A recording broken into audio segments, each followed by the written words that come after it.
नमस्कार। आज हम भारत के कानूनी ताने-बाने के एक ऐसे हिस्से को समझने जा रहे हैं जिसके बारे में ज़्यादा बात नहीं होती। ये है arbitration and conciliation act of 1996 के तहत आने वाले जिनीवा कन्वेंशन अवार्ड्स, और इन्हें भारत में लागू कैसे किया जाता है। तो चलिए देखते हैं कि आज हम इस पूरी प्रक्रिया को कैसे समझेंगे।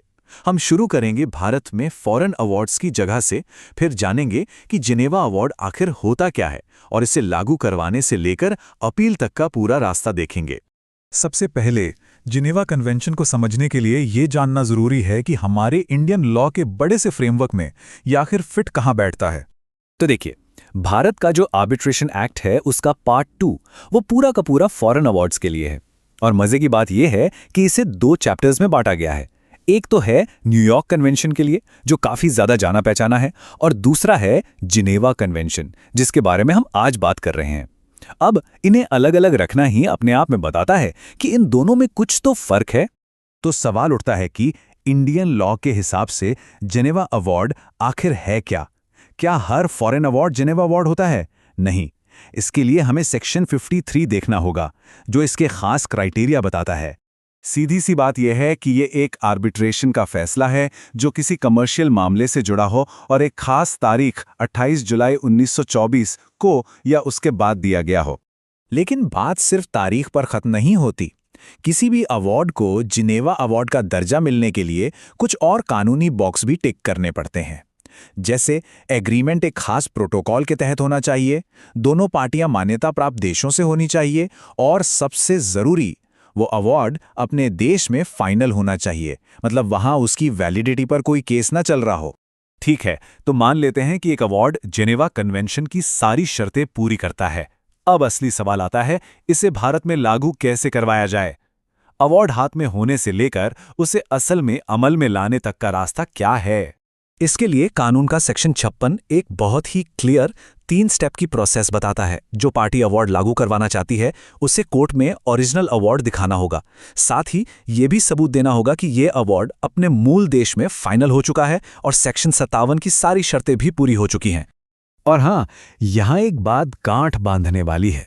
जब भी हम कोर्ट की बात कर रहे हैं तो इसका मतलब हमेशा हाई कोर्ट ही होगा। इन इंटरनेशनल मामलों की संवेदनशीलता को देखते हुए ये पावर सिर्फ हाई कोर्ट को दी गई है।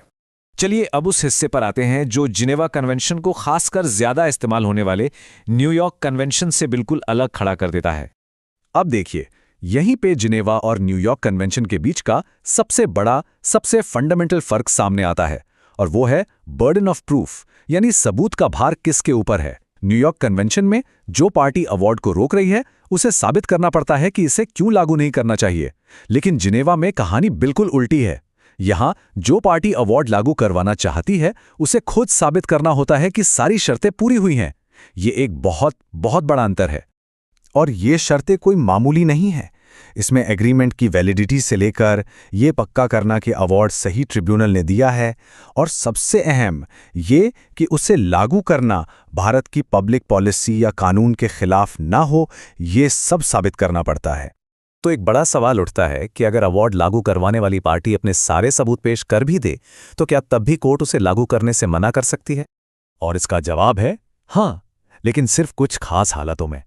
अगर कोर्ट को लगता है कि अवार्ड में कोई बुनियादी खामी है, जैसे कि उसे मूल देश में ही रद्द कर दिया गया हो, या दूसरी पार्टी को ठीक से नोटिस ही नहीं मिला, या फिर फैसला एग्रीमेंट के दायरे से बाहर चला गया हो, तो कोर्ट उसे लागू करने से मना कर देगी। और यही इस पूरी प्रोसेस का आखिरी और सबसे पावरफुल स्टेप है। सेक्शन 58 कहता है कि जैसे ही कोर्ट संतुष्ट हो जाती है कि अवार्ड लागू किया जा सकता है, तो उस विदेशी अवार्ड को भारत की किसी भी कोर्ट की डिग्री यानी आदेश के बराबर की ताकत मिल जाती है। आखिर में बात करते हैं अपील की। कानून ने यहाँ रास्ता बहुत साफ लेकिन सीमित रखा है। अगर कोर्ट अवार्ड लागू करने से मना कर दे तो एक अपील हो सकती है, लेकिन उसके बाद दूसरी अपील की इजाजत नहीं है। हाँ, सुप्रीम कोर्ट जाने का रास्ता खुला रहता है। ऐसा इसलिए ताकि मामले जल्दी निपटे।